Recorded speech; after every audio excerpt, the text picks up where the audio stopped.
আমরা ইলেকট্রোকেমিস্ট্রিতে পড়তে চলেছি যে কিভাবে কোনো কেমিক্যাল রিঅ্যাকশন থেকে ইলেকট্রিসিটি প্রডিউসড হতে পারে, বা কোনো নন স্পন্টেনিয়াস কেমিক্যাল রিঅ্যাকশনকে আমরা কিভাবে ইলেকট্রিসিটি পাস করে স্পন্টেনিয়াস করে তুলতে পারি।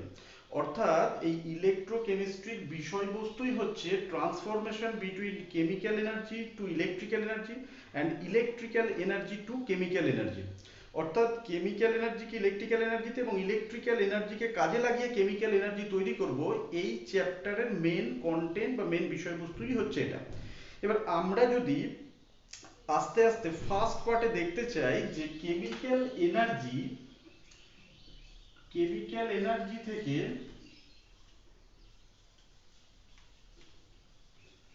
কেমিক্যাল এনার্জি বা কেমিক্যাল রিঅ্যাকশন থেকে আমরা ইলেকট্রিক্যাল এনার্জি তৈরি করতে চাইছি।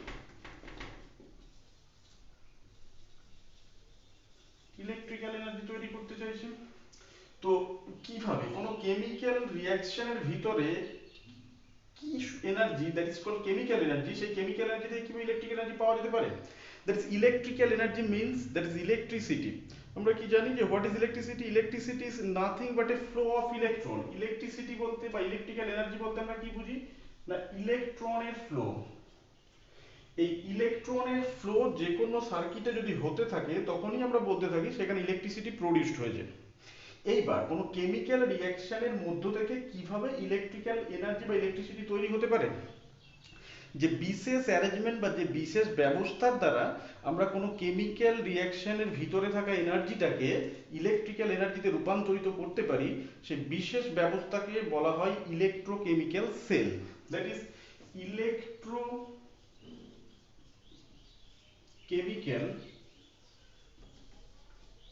সেল।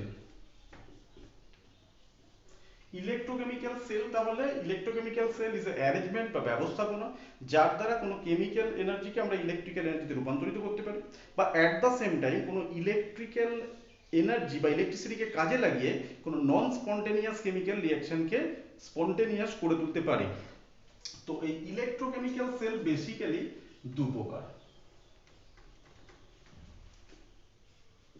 একটা হচ্ছে galvanic cell, galvanic or voltaic sell,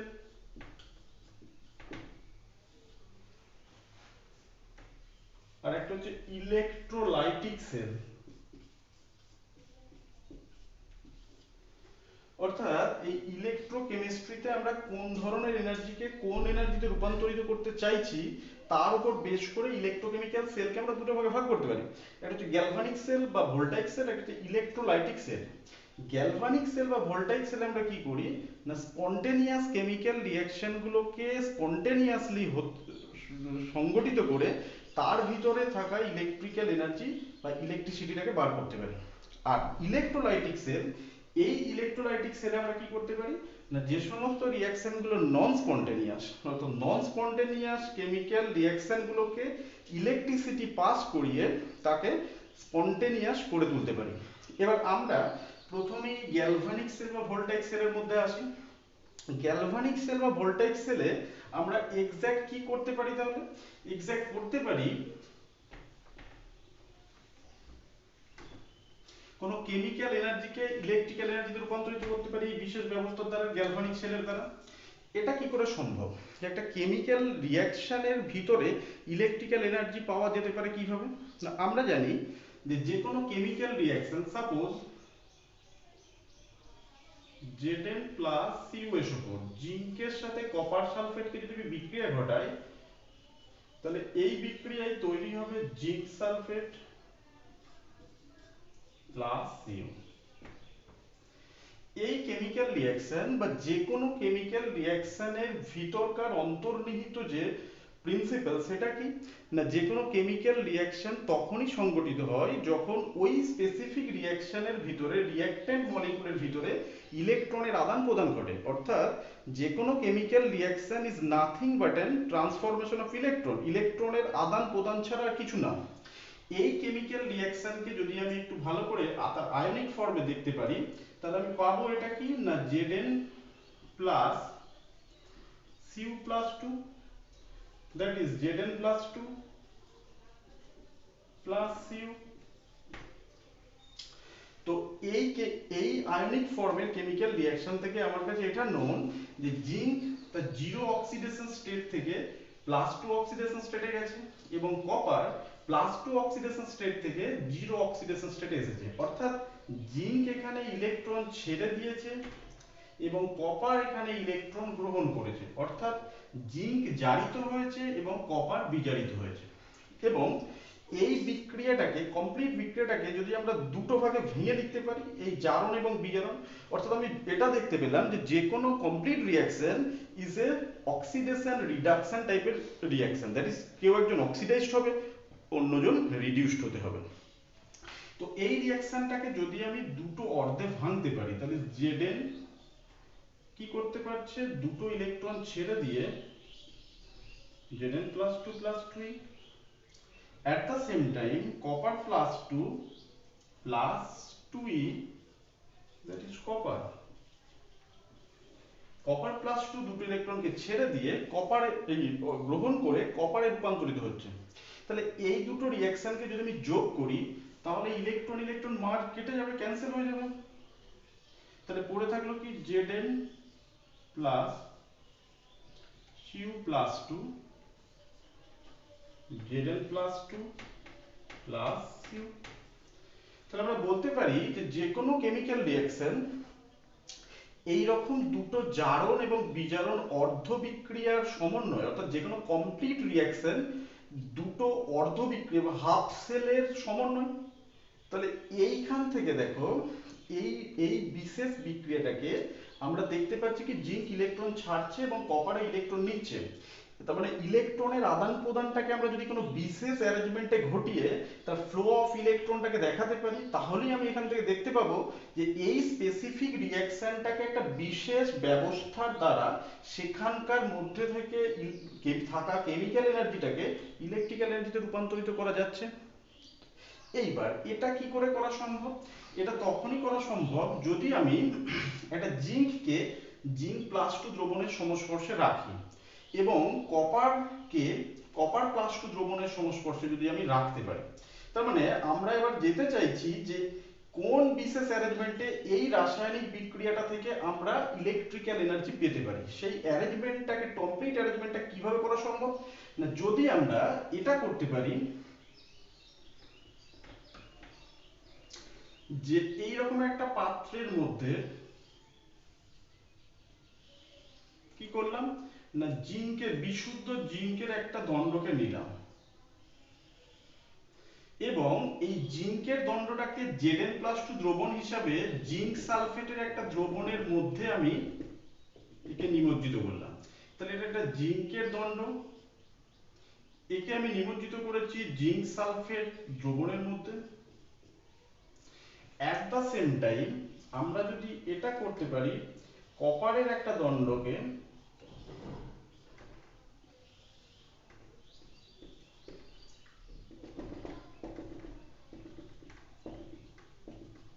copper sulphate দ্রবণের মধ্যে নিমজ্জিত করতে পারি, যেখানে জিঙ্ক+2 এই দ্রবণে জিঙ্ক সালফেট থেকে Zn+2 ফর্মে রয়েছে এবং কপার সালফেট থেকে কপারটা কপার+2 আকারে রয়েছে।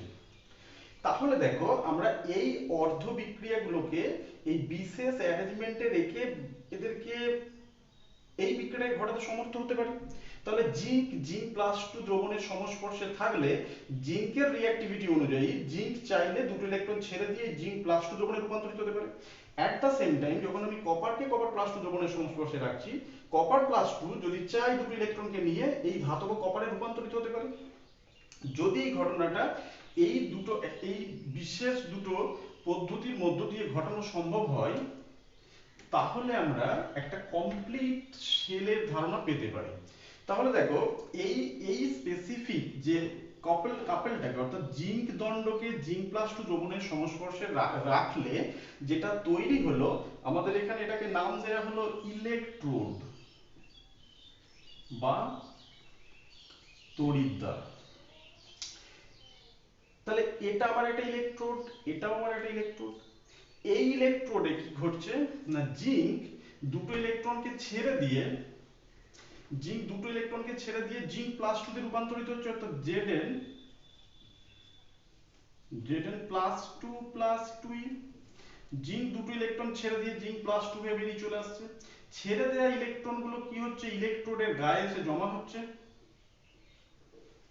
ঠিক অ্যাট দ্য সেম টাইম আমি এটা দেখতে পারি কপার প্লাস টু ইলেকট্রোডে কি ঘটনা ঘটছে না, কপার প্লাস টু কে যখন আমি কপারের প্রেজেন্সে রাখছি, তখন দ্রবণ থেকে কপার প্লাস টু আয়ন গুলো তার কি করছে না, এই ইলেকট্রোডের কাছে গিয়ে দুটো ইলেকট্রনকে নিয়ে নিচ্ছে।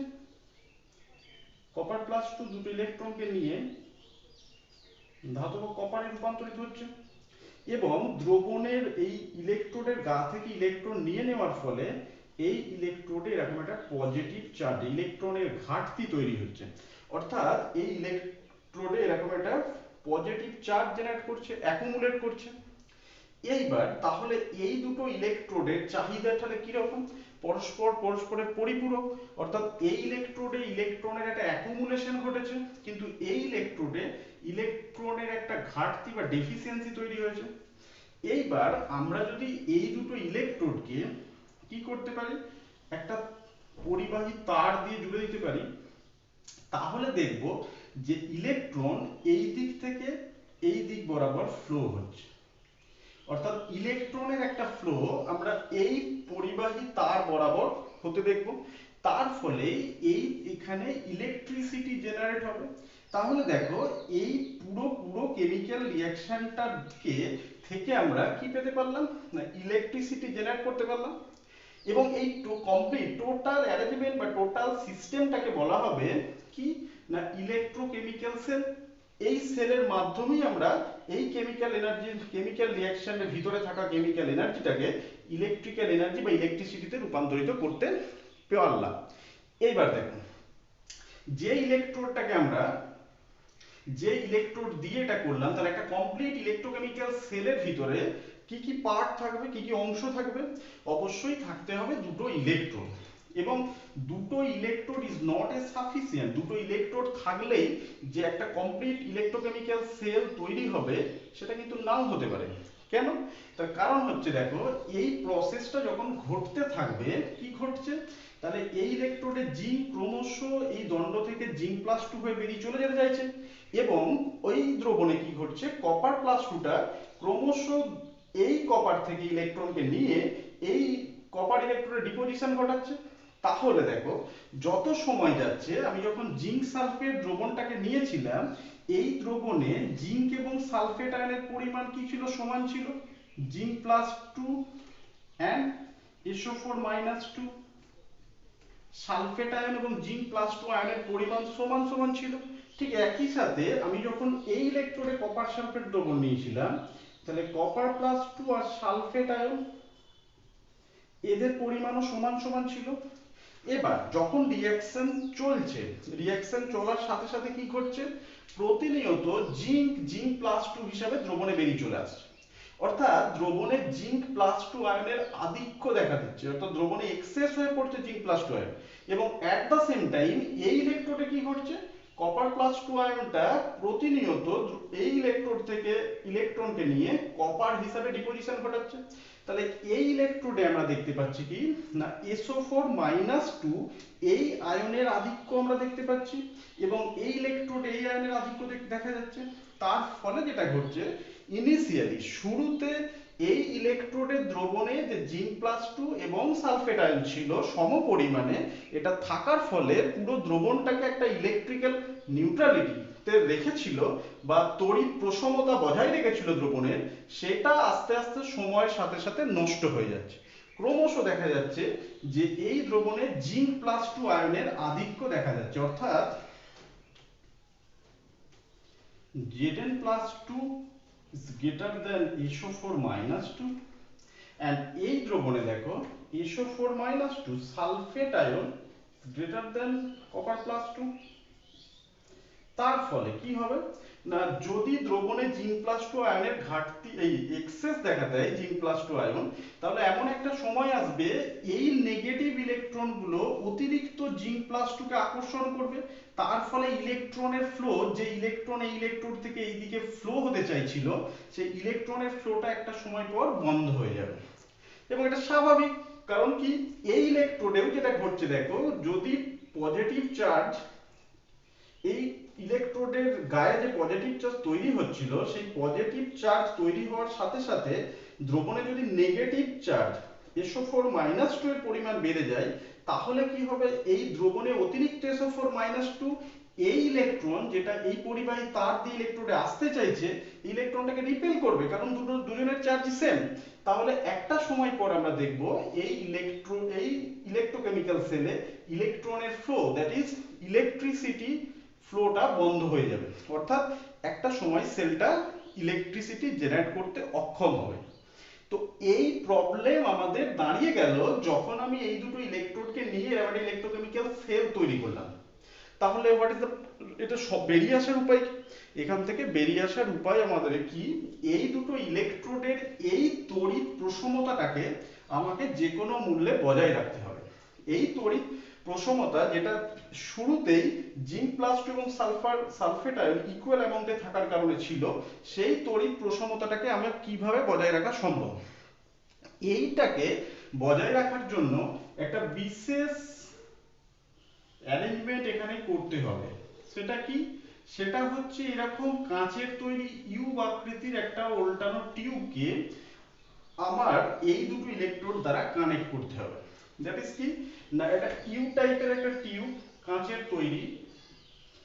এই টিউবের মধ্যে কিছু ইনার্ট ইলেকট্রোলাইট বা এমন কিছু ইলেকট্রোলাইটকে ইলেকট্রোডের মধ্যে রাখতে হবে কি, যারা কিনা এই তড়িৎ প্রশমতাটাকে ধরে রাখতে পারে। কিরকম না, প্রথমেই এই ইনার্ট ইলেকট্রোলাইটগুলোকে একটা agar agar gel, that is একটা জেল টাইপের একটা কম্পাউন্ড, সেই জেল টাইপের কম্পাউন্ডটাকে প্রথমে এই ইউটিউবের মধ্যে নিয়ে তার সাথে কিছু electrolyte compound, that is KCl, KNO3,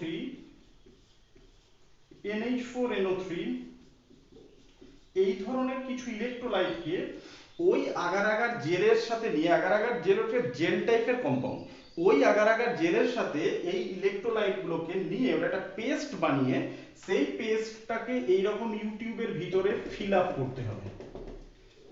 দিয়ে এই ইউটিউবের ভিতরে আগার আগার জেলের মধ্যে এই ধরনের ইলেকট্রোলাইটকে দিয়ে এটাকে একটা পেস্ট বানিয়ে এটাকে ফিল আপ করে এইটাকে ট্রান্সফার করতে হবে কোথায় না, এই দুটো ইলেকট্রোডের কে কানেক্ট করতে হবে এটা দিয়ে। এইটাকে আমরা বলতে পারি সল্ট ব্রিজ বা লবণ সেতু। এই সল্ট ব্রিজের কাজটা তাহলে কি, প্রথমত যে উদ্দেশ্যে আমরা সল্ট ব্রিজটা বানাতে চাইছি সেটা কি, সেটা হচ্ছে এই যে কোনো উপায়ে এই ইলেকট্রোড দুটোর ভিতরে থাকা সলিউশনের ইলেকট্রিক্যাল নিউট্রালিটিটাকে মেনটেন করে। তাহলে আমি যদি একটা KCl সলিড ইলেকট্রোলাইটকে আগার আগার জেলের মধ্যে পেস্ট করে এরকম সল্ট ব্রিজের আকারে দুটো ইলেকট্রোডকে কানেক্ট করতে পারি, তবে কি ঘটনা ঘটবে না, যখন এই দ্রবণে জিন+2 আয়নের আধিক্য দেখা দেবে, ও তখন কি করবে, ও তখন Cl- আয়নকে, অতিরিক্ত পরিমাণ Cl- আয়নকে দ্রবণে পাঠিয়ে এই দ্রবণের তড়িৎ প্রশমতাটাকে ধরে রাখতে পারবে, বজায় রাখতে পারবে। একই সাথে যখন এই দ্রবণে অতিরিক্ত সালফেট আয়ন চলে আসছে, মানে সালফেট আয়নের পরিমাণ যখন অতিরিক্ত বেড়ে যাচ্ছে, ও তখন কি করবে, এই ইলেকট্রোডে K+ পটাশিয়াম আয়নকে সাপ্লাই করে ওদের তড়িৎ প্রশমতাটাকে ধরে রাখতে সাহায্য করবে। তাহলে এটাই হলো আমার সল্ট ব্রিজ। সল্ট ব্রিজের সাধারণ একদম বাহ্যিকভাবে যদি আমি দেখি, ওপর ভাবে যদি দেখি, সল্ট ব্রিজের কাজই হচ্ছে দুটো ইলেকট্রোডের মধ্যে এরকম একটা সমন্বয় স্থাপন করা এবং দুটো ইলেকট্রোডের তড়িৎ প্রশমতাটাকে কি করা না, তড়িৎ প্রশমতাটাকে মেনটেন করা, অর্থাৎ দুটো ইলেকট্রোডের সলিউশনের মধ্যে তড়িৎ প্রশমতাটাকে বজায় রাখা। এইবার তাহলে একটা কমপ্লিট ইলেকট্রোকেমিক্যাল সেলের সেটআপ হলো আমার এটা। এতক্ষণে আমরা একটা কমপ্লিট ইলেকট্রোকেমিক্যাল সেলকে পেয়েছি, যে সেলের মধ্যে আমরা দেখতে পাচ্ছি কি একটা ইলেকট্রোড, যে ইলেকট্রোডটা কি করবে আমার না ইলেকট্রনকে ছেড়ে দেবে, দ্যাট ইজ জিঙ্ক, ইলেকট্রন ছেড়ে দিয়ে জিঙ্ক প্লাস টু তে রূপান্তরিত হচ্ছে।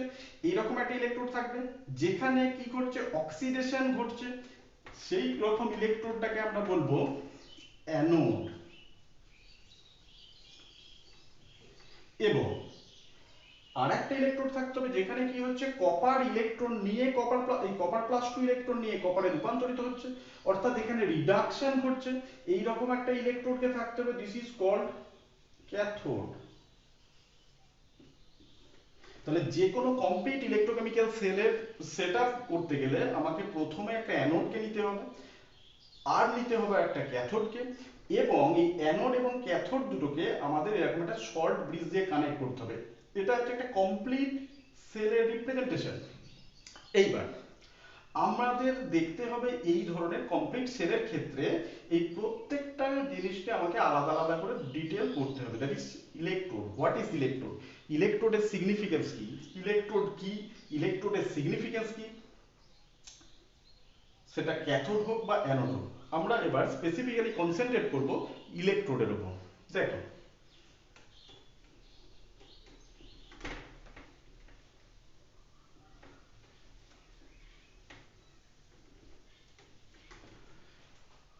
What is electrode?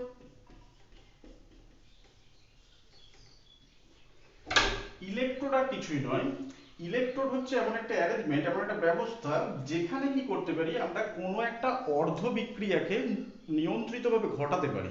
This is electrode. যেমন এখানে আমরা জিঙ্ক প্লাস টু কি করেছি না, এখানে জিঙ্কের দণ্ডকে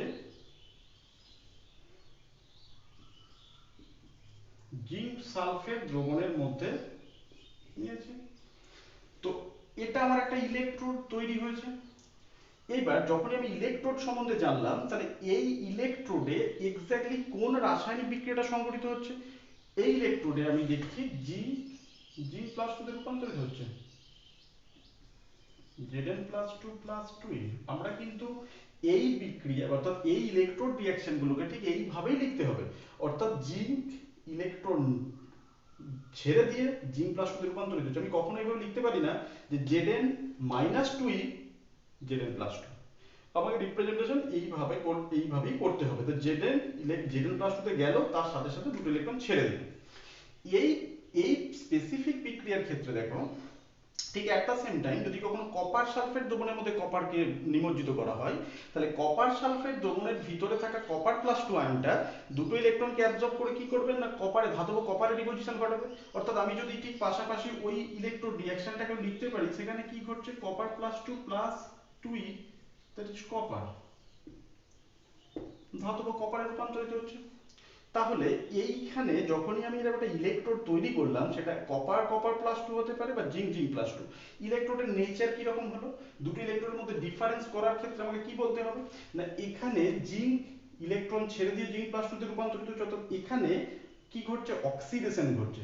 সেই জন্য এটাকে আমরা বলতে পারি অক্সিডেশন।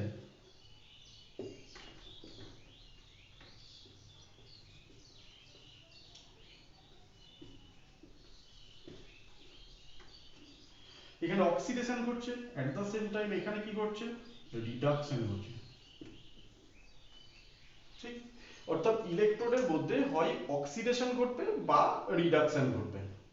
এবার দেখো, এই কোনো একটা ইলেকট্রোডে অক্সিডেশন ঘটবে না রিডাকশন ঘটবে, সেটা কিসের উপর ডিপেন্ড করছে, সেটা ডিপেন্ড করছে যে ইলেকট্রোডটাকে আমি বানিয়েছি ওই ইলেকট্রোডে মেটালের সক্রিয়তার উপর ডিপেন্ড করছে।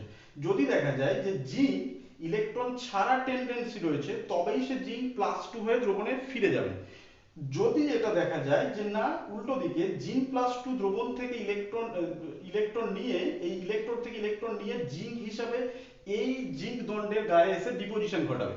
এটা কিন্তু টোটালি নির্ভর করছে কিসের উপর না, ওই মেটাল অ্যাটমের সক্রিয়তার উপর নির্ভরশীল। আমরা যদি ধরেই নিই যেখানে জিঙ্ক ইলেকট্রন ছেড়ে দিয়ে জিঙ্ক প্লাস টুতে রূপান্তরিত হতে চাইছে, তাহলে এখানে এটা কিভাবে ঘটতে পারে? এই ঘটনাটা ঘটতে পারে এইরকম, জিঙ্ক যেতে চাইছে জিঙ্ক প্লাস টু হয়ে, উল্টো দিক থেকে জিঙ্ক প্লাস টু টেন্ডেন্সি থাকতে পারে যে জিঙ্ক প্লাস টু দ্রবণ থেকে এই ইলেকট্রোড থেকে ইলেকট্রন নিয়ে জিঙ্ক হিসাবে ডিপোজিশন ঘটাতে পারে। তার মানে এখানে যে কোনো ইলেকট্রোডকে যখন আমি সেট আপ করলাম, সেই ইলেকট্রোডের মধ্যে দু ধরনের ঘটনা ঘটতে পারে। এই জিঙ্ক বেরিয়ে আসতে পারে বা জিঙ্ক প্লাস টু এখান থেকে জিঙ্ক হয়ে ডিপোজিশন ঘটাতে পারে। এর বেরিয়ে আসার এই প্রবণতাটাকে বলা হয় দ্রবণ চাপ। অর্থাৎ দ্রবণের চাপ যদি বেশি হয়, তখনই দ্রবণ চাপ বেশি হলে এই জিঙ্ক জিঙ্ক প্লাস টু হিসেবে দ্রবণে ফিরে আসবে। ঠিক অ্যাট দ্য সেম টাইম উল্টো দিক থেকে অভিশ্রবণ চাপ, এটাকে বলা হয় দ্রবণ থেকে অভিশ্রবণ, এই জিঙ্ক প্লাস টুটা জিঙ্কে ফিরে আসছে কি কারণে? তার অভিশ্রবণ চাপের কারণে। যদি কখনো এটা ঘটে যে কোনো ইলেকট্রোডকে অর্থাৎ যে জিঙ্ক দণ্ডকে আমি জিঙ্ক সালফেটের মধ্যে নিমজ্জিত করার সাথে সাথে যদি আমার দেখা যায় যে এই দ্রবণ চাপটা অভিশ্রবণ চাপের সাথে সমান হয়ে যাচ্ছে, তাহলে কোনো ঘটনাই ঘটবে না এখানে। কিন্তু কখনো যদি এটা হয় যে দ্রবণ চাপের মানটা অভিশ্রবণ চাপের থেকে বেশি, তখন কি এ চাইছে দ্রবণে চলে আসতে, তাহলে জিঙ্ক জিঙ্ক প্লাস টু হয়ে দ্রবণে চলে আসবে। ঠিক উল্টো দিকে এই জিঙ্ক প্লাস টুর যদি অভিশ্রবণ চাপের মানটা বেশি হয়ে যায়, তখন জিঙ্ক প্লাস টু এই ইলেকট্রোড থেকে ইলেকট্রনকে নিয়ে জিঙ্ক হয়ে এই ইলেকট্রোডের গায়ে ডিপোজিশন ঘটাবে। এটা টোটালি ডিপেন্ড করছে এই দ্রবণ চাপ এবং অভিশ্রবণ চাপের মানের উপর। যদি এটা হয় দ্রবণ চাপ বেশি হলে, তাহলে দ্রবণে চলে আসবে জিঙ্ক দণ্ড থেকে জিঙ্কের অ্যাটমগুলো। যদি অভিশ্রবণ চাপ বেশি হয়, অভিশ্রবণ চাপের কারণে দ্রবণ থেকে জিঙ্ক প্লাস টু আয়নগুলো এই জিঙ্ক দণ্ডে এসে ডিপোজিশন ঘটাবে।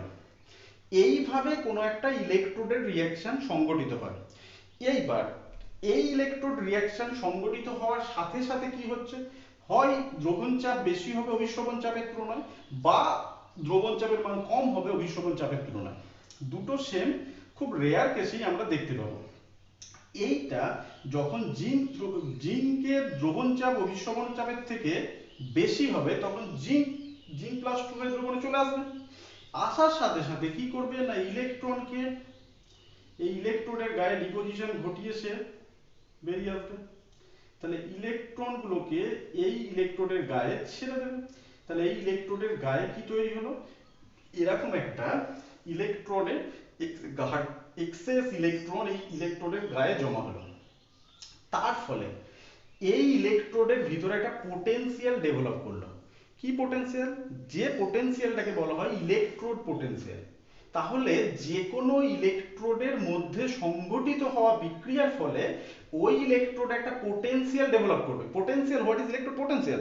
ইলেকট্রোড পোটেনশিয়াল আর কিছুই নয়, যে কোনো ইলেকট্রোডের ইলেকট্রন দেওয়া বা অন্য কারোর থেকে ইলেকট্রন নেওয়ার যে প্রবণতা, এই প্রবণতাটাকেই আমি বলতে পারি ইলেকট্রোড পোটেনশিয়াল। তাহলে আমি যে জিঙ্ক জিঙ্ক প্লাস টু দ্রবণটা বানিয়েছি, এই দ্রবণে এই জিঙ্কের দণ্ডের গায়ে অতিরিক্ত ইলেকট্রন থাকার ফলে এ কি করলো, এর অন্য কাউকে ইলেকট্রন দেওয়ার একটা প্রবণতা তৈরি হলো। এই প্রবণতাটাকে আমরা বলতে পারি electrode potential. That is called, যে কোনো ইলেকট্রোডের ইলেকট্রোড পোটেনশিয়াল। অর্থাৎ আমি এটা বাংলায় যদি বলি তাহলে তড়িৎদ্বার বিভব। এই পোটেনশিয়ালটাকে আমরা তড়িৎদ্বার বিভব বলতে পারি। এই পোটেনশিয়ালটা বিভিন্ন ইলেকট্রোডের ক্ষেত্রে বিভিন্ন রকম হতে পারে। যেমন আমি যদি এখানে দেখি যে একটা কপার দণ্ডকে কপার সালফেট দ্রবণের মধ্যে নিমজ্জিত করেছি, কপার সালফেট দ্রবণের মধ্যে একটা কপারের দণ্ডকে নিমজ্জিত করেছে, তাহলে কি হবে, এখানে দেখা যাচ্ছে যে অভিশ্রবণ চাপের মানটা দ্রবণ চাপের থেকে বেশি হওয়ার কারণে কপার থেকে কপার প্লাস টু আয়নগুলো দ্রবণ থেকে কি করছে, দ্রবণ থেকে কপার প্লাস টু আয়নগুলো এই কপার তড়িৎদ্বারে গিয়ে ডিপোজিশন ঘটাচ্ছে, এবং এই ডিপোজিশন ঘটানোর সাথে সাথে কি করছে, এখান থেকে ইলেকট্রন নিয়ে নিচ্ছে। তার ফলে এই ইলেকট্রোডের গায়ে এরকম একটা ইলেকট্রনের ঘাটতি তৈরি হলো, এই ইলেকট্রোডের ইলেকট্রন ঘাটতি, দ্যাট মিন্স কি না এই ইলেকট্রোড যে টেন্ডেন্সি তৈরি হলো অন্য কারোর থেকে ইলেকট্রন নেওয়া, অন্য কাউকে ইলেকট্রন দেওয়ার প্রবণতা কিন্তু এর মধ্যে নেই। অর্থাৎ ইলেকট্রোড পোটেনশিয়াল মানে হচ্ছে যে কোনো ইলেকট্রোডের টেন্ডেন্সি সে অন্যর থেকে ইলেকট্রন নেবে নাকি অন্যকে ইলেকট্রন দেবে। এইবার এই টেন্ডেন্সিটা মানে ইলেকট্রোড পোটেনশিয়ালটা তো দুজনের ক্ষেত্রে দুরকম। এখানে কি ঘটছে না এখানে জিঙ্ক ইলেকট্রন ছেড়ে দিয়ে জিঙ্ক প্লাস টুতে রূপান্তরিত হচ্ছে। তাহলে দেখো এখানে অক্সিডেশন ঘটছে। এই দুটো পোটেনশিয়ালের ভিতরে আমি ডিফারেন্স করব কি করে? দুটোই তো পোটেনশিয়াল, ইলেকট্রোড পোটেনশিয়াল, দু ধরনের ইলেকট্রোডের দুটোই পোটেনশিয়াল। তাহলে এই দুটো পোটেনশিয়ালের ভিতরে ডিফারেন্স তৈরি করার জন্য ইলেকট্রোডের নেচারের উপর ভিত্তি করে দুটো পোটেনশিয়ালকে দুভাবে নামকরণ করা হলো। কি না যে ইলেকট্রোডে যে ঘটনাটা ঘটছে তার নামের সাথে সেই পোটেনশিয়ালটাকে জুড়ে দিতে হবে। দ্যাট ইজ এই ইলেকট্রোডে কি ঘটলো না জিঙ্ক দুটো ইলেকট্রন ছেড়ে দিয়ে জিঙ্ক প্লাস টুতে রূপান্তর, দ্যাট ইজ অক্সিডেশন ঘটলো। সেই কারণে এই পোটেনশিয়ালটাকে আমি বলতে পারি অক্সিডেশন পোটেনশিয়াল। এবং ঠিক উল্টো ঘটনা এখানে ঘটলো, এই ইলেকট্রনে কি ঘটছিল না কপার প্লাস টু দুটো ইলেকট্রনকে নিয়ে ধাতব কপারে রূপান্তরিত হলো, দ্যাট ইজ রিডিউসড হলো। এবং এই পোটেনশিয়ালটাকে তখন আমি বলবো রিডাকশন পোটেনশিয়াল। তাহলে দেখো ইলেকট্রোড পোটেনশিয়ালটাকে আমরা ঠিকঠাক বুঝতে পারলাম। অক্সিডেশন পোটেনশিয়াল কাকে বলে, রিডাকশন পোটেনশিয়াল কাকে বলে মোটামুটি ভাবে বোঝা গেল। এবার দেখো আমরা যেটাতে আসতে চাইছি সেটা হচ্ছে কোনো একটা ইলেকট্রোডের ইলেকট্রোড পোটেনশিয়ালের মান কি কি বিষয়ের উপর নির্ভরশীল। সাপোজ এই যে ইলেকট্রোডটাকে আমি রেখেছি জিঙ্কের দণ্ডকে জিঙ্ক প্লাস টু দ্রবণের সংস্পর্শে যখন রাখছি তখন দেখো কি তৈরি হচ্ছে না, আমি যদি আরেকবার এটাকে দেখে নিই, ধরো আমি একটা জিঙ্কের দণ্ডকে নিয়েছি জিঙ্ক সালফেট দ্রবণের মধ্যে, এট দ্য সেম টাইম একটা কপারের দণ্ডকে নিয়েছি কপার সালফেট দ্রবণের মধ্যে।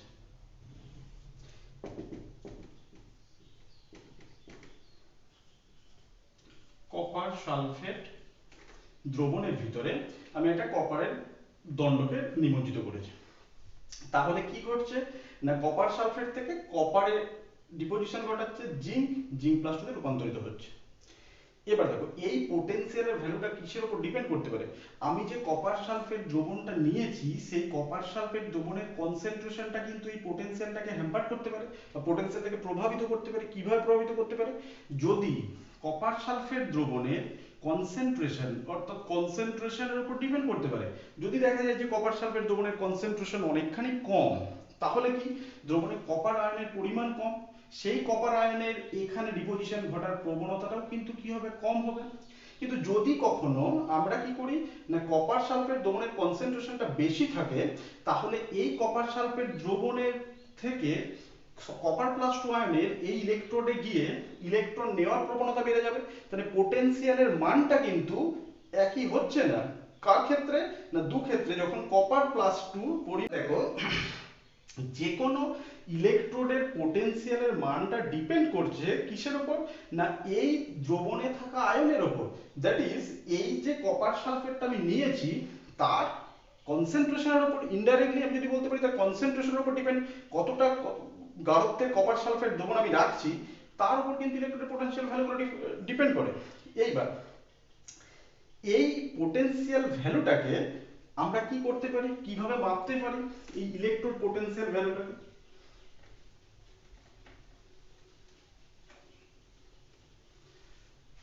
আমরা আসতে চাইছি এবার যে কোনো ইলেকট্রোডের এই ইলেকট্রোড পোটেনশিয়ালটাকে আমি কি করে পরিমাপ করব। এই পরিমাপটা নিশ্চয়ই কখনো এটা হবে না আমি একটা 1 mole copper sulphate 1 molar copper sulphate দ্রবণ নিচ্ছি, সেই ইলেকট্রোডের পোটেনশিয়াল যা হবে এটা 5 মোলার কপার সালফেট দ্রবণের দিয়ে বানানো ইলেকট্রোডের পোটেনশিয়াল সেম হবে না, অবশ্যই ডিফারেন্স হবে, আলাদা হবে। এবার আমরা এক্স্যাক্টলি ঠিক ওইভাবেই দেখতে চাইছি যে ওই ইলেকট্রোড পোটেনশিয়ালটা কিসের উপর, এই কনসেন্ট্রেশনের উপর কিভাবে ডিপেন্ডেন্ট, বা কোনো একটা ইলেকট্রোডের এই পোটেনশিয়াল ভ্যালুটাকে আমি মাপতে পারি কি করে, পরিমাপ করতে পারবো কি করে। এইটা পরিমাপের ক্ষেত্রে আমাদের আবার ব্যাক করে যেতে হবে থার্মোডাইনামিক্সের ক্ষেত্রে, তাপ গতিবিদ্যাতে ব্যাক করে যেতে হবে। কেন? কারণ তাপ গতিবিদ্যা কি বলছে আমাকে? তাপ গতিবিদ্যা বলছে যে যে কোনো রিয়াকশনের ভিতরে ফ্রি এনার্জি বা মুক্ত শক্তি, যেটা সেই মুক্ত শক্তি থেকে আমরা ক্যালকুলেট করতে পারি এর এই পোটেনশিয়াল ভ্যালুটাকে। কিভাবে না, থার্মোডাইনামিক্স তাপ গতিবিদ্যা বলছে যদি আমার Cu+2 প্লাস 2e সমান Cu এইরকম একটা অর্ধ বিক্রিয়া হয়, বা এরকম একটা কমপ্লিট বিক্রিয়া হয় Zn plus Cu+2,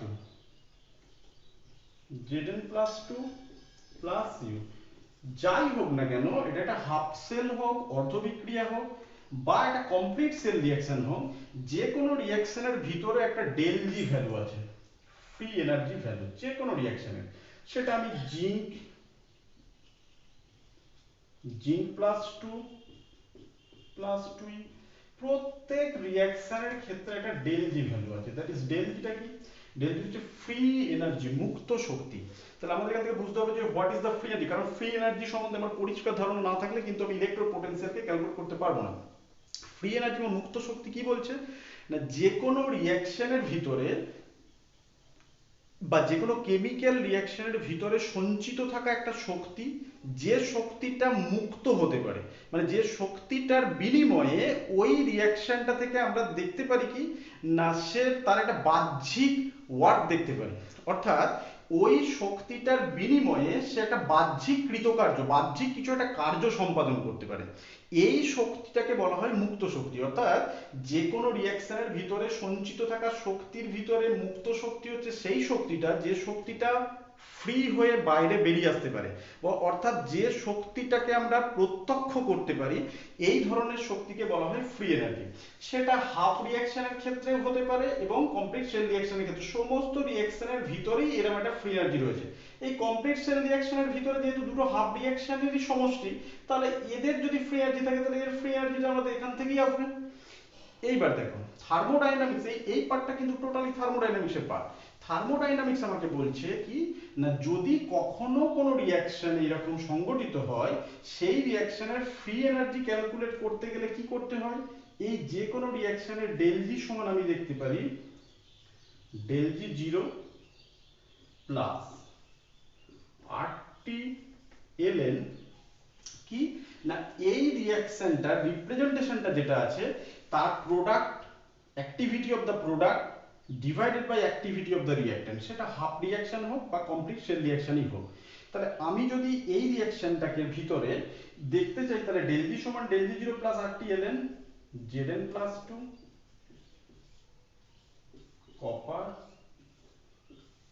copper plus 2 Zn।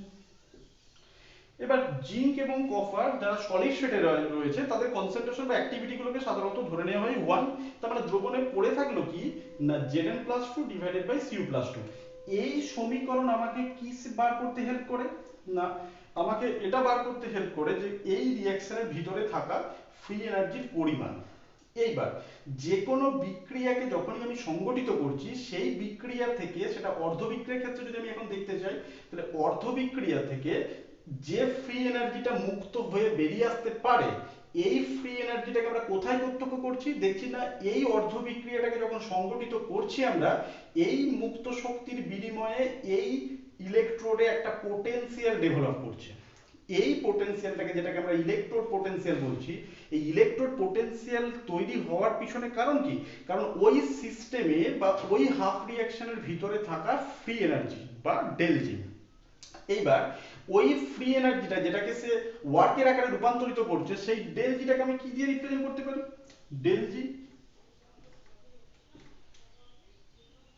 এই ফ্রি এনার্জির হ্রাসের বিনিময়ে এ কি করছে না, এ একটা পোটেনশিয়াল ডেভেলপ করছে, দ্যাট ইজ NF * E, যেখানে এই ইটাকে বলা হচ্ছে কি ইলেকট্রোড পোটেনশিয়াল, এন হচ্ছে নাম্বার অফ ইলেকট্রনের বিনিময়ে এই পোটেনশিয়ালটা ডেভেলপ করেছে, কটা ইলেকট্রন ট্রান্সফারের বিনিময়ে এই স্পেসিফিক হাফ রিঅ্যাকশন বা কমপ্লিট সেল রিঅ্যাকশনে এই পোটেনশিয়ালটা ডেভেলপ হয়েছে।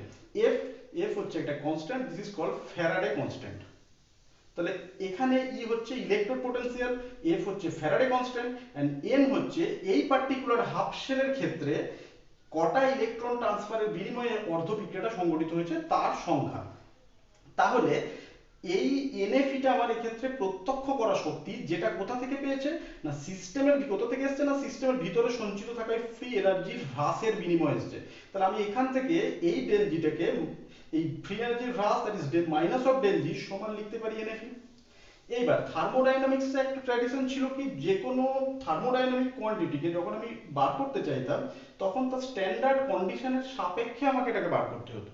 অর্থাৎ 25 ডিগ্রি সেন্টিগ্রেডে 1 atmospheric pressure, 25 degree centigrade temperature হচ্ছে স্ট্যান্ডার্ড কন্ডিশন, ওই কন্ডিশনের সাপেক্ষে আমরা তার ফ্রি এনার্জির পরিমাণটাকে বার করতে চাইতাম। তাহলে এখানে এই যে কোনো রিঅ্যাকশনের ভিতরে ফ্রি এনার্জিটাকে যদি আমি ডেল জি বলি, স্ট্যান্ডার্ড অবস্থায় তার ফ্রি এনার্জিটাকে যদি আমি ডেল জি জিরো বলি, তাহলে ডেল জি জিরোটা কি না এই ইলেকট্রোডটাকে যদি স্ট্যান্ডার্ড কন্ডিশনে আমরা বানাতে পারি, তার স্ট্যান্ডার্ড অবস্থায় নিতে পারি, তার যে পোটেনশিয়ালটা তার সাপেক্ষে আমি কিন্তু এই ইলেকট্রোডের পোটেনশিয়ালটাকে ক্যালকুলেট করতে পারি। কিরকম স্ট্যান্ডার্ড কন্ডিশন বলতে, আমি যদি কোনো স্ট্যান্ডার্ড অবস্থায় এই পোটেনশিয়ালটাকে ভাবি এবং যদি ধরে নিই যে এই অবস্থায় তার পোটেনশিয়াল, ইলেকট্রোড পোটেনশিয়ালের ভ্যালুটা কি না ই জিরো, যদি ধরি যে এই অবস্থায় তার পোটেনশিয়াল ভ্যালুটা ই জিরো, তাহলে ডেল জি জিরো যেটা আমরা লিখেছিলাম ডেল জি জিরোটাকে সমান আমি কি লিখতে পারি minus N F E zero, বা মাইনাস ডেল জি জিরো সমান এন এফ ই জিরো, যেখানে ই জিরোটা কি, ই হচ্ছে স্ট্যান্ডার্ড ইলেকট্রোড পোটেনশিয়াল। তাহলে এখান থেকে আমাদের ইলেকট্রোড পোটেনশিয়ালের পাশাপাশি আরো একটা কনসেপ্ট চলে এলো, স্ট্যান্ডার্ড ইলেকট্রোড পোটেনশিয়াল। তার মানে এই সমীকরণে যদি এবার আমি ডেল জিটাকে যদি এই সমীকরণে অ্যাপ্লাই করি, তাহলে ডেল জি সমান del G zero plus RT LN, এখানে কি copper by copper plus two. এবার ডেল জির জায়গায় যদি আমি এখানে বসাতে পারি এনএফ ই, যেখানে ই কি ইলেকট্রোড পোটেনশিয়াল, যেহেতু আমি এই রিঅ্যাকশনটা ইলেকট্রোড রিঅ্যাকশনের ক্ষেত্রে দেখছি, তাহলে ডেল জি জিরোর জায়গায় যদি আমি বসাতে পারি মাইনাস এনএফই, এবং ডেল জি জিরোর জায়গায় যদি আমি বসাতে পারি মাইনাস এনএফই জিরো, যে স্ট্যান্ডার্ড অবস্থায় তার ফ্রি এনার্জি পরিমাণটা, তাহলে minus N F E zero plus RT LN, copper plus two solid অবস্থায় থাকলে তার কনসেন্ট্রেশন বা অ্যাক্টিভিটিটাকে 1 ধরে নেওয়া হবে, তাহলে 1 divided by CU plus two. এইখান থেকে দেখো, এবার আমি যদি বোথ সাইড ইকুয়েশনের বোথ সাইডে মাইনাস এন এর দিয়ে ভাগ করে দিই, তাহলে ইকুয়েশনটা দাঁড়াবে কি, ইকুয়েশনটা আমার কাছে দাঁড়াবে এরকম যে ই সমান হচ্ছে E zero minus RT by N F LN 1 by U plus two. তাহলে এইরকম একটা ইকুয়েশন এলো, এই ইকুয়েশনে ইটা কি ই দিচ্ছে ইলেকট্রোড পোটেনশিয়াল, এবং এই পোটেনশিয়ালটাকে কোন ইলেকট্রোডের পোটেনশিয়াল সেটা বোঝানোর জন্য আমি কিন্তু এটাকে মেনশন করে দিতে পারি E of C U plus two C U, E zero of কি C U plus two C U minus R T N F L. এই ইকুয়েশনটাকে যদি আমি আরেকটু সিম্পলিফাই করি, তাহলে এখান থেকে আমি কি পাবো,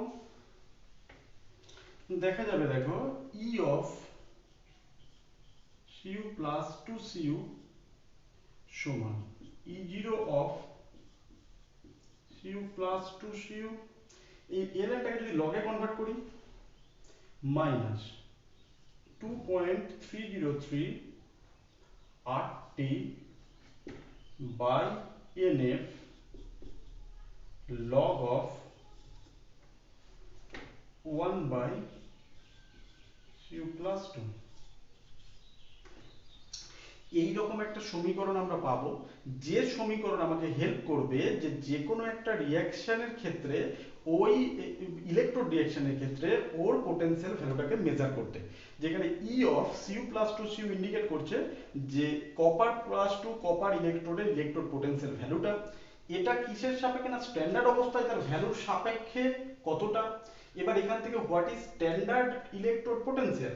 স্ট্যান্ডার্ড অবস্থায় কোনো ইলেকট্রোডের ইলেকট্রোড পোটেনশিয়াল বলতে আমরা কি বুঝি?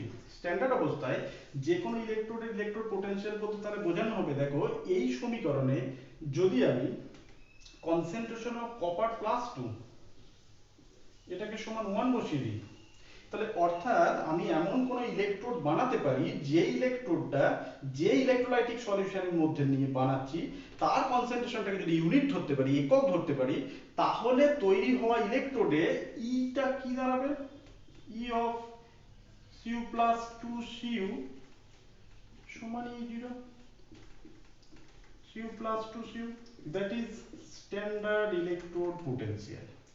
তার মানে ওই অবস্থায় ইটা ই জিরোতে রূপান্তরিত হবে, that is standard electrode potential. অর্থাৎ স্ট্যান্ডার্ড ইলেকট্রোড পোটেনশিয়াল বলতে আমরা কি বোঝানো হবে না, যদি কোনো ইলেকট্রোড প্রিপারেশনের ক্ষেত্রে ওই ইলেকট্রোলাইটিক সলিউশনটাকে যদি আমরা ওয়ান অ্যাক্টিভিটি বা ওয়ান মোল কনসেন্ট্রেশনে রাখতে পারি, তাহলে ওই ইলেকট্রোড যে পরিমাণ পোটেনশিয়াল ডেভেলপ করবে সেটাই তার স্ট্যান্ডার্ড ইলেকট্রোড পোটেনশিয়াল। এবং যে কোনো ইলেকট্রোডে যখন আমি 1 মোলার না করে 5 মোল বা 4 মোল করছি, তার পোটেনশিয়ালটা ওই স্ট্যান্ডার্ড পোটেনশিয়ালের সাপেক্ষে কতটা, এই ইকুয়েশন দ্বারা আমরা সেই ইলেকট্রোড পোটেনশিয়ালটাকে ওইভাবে মেজার করতে পারি।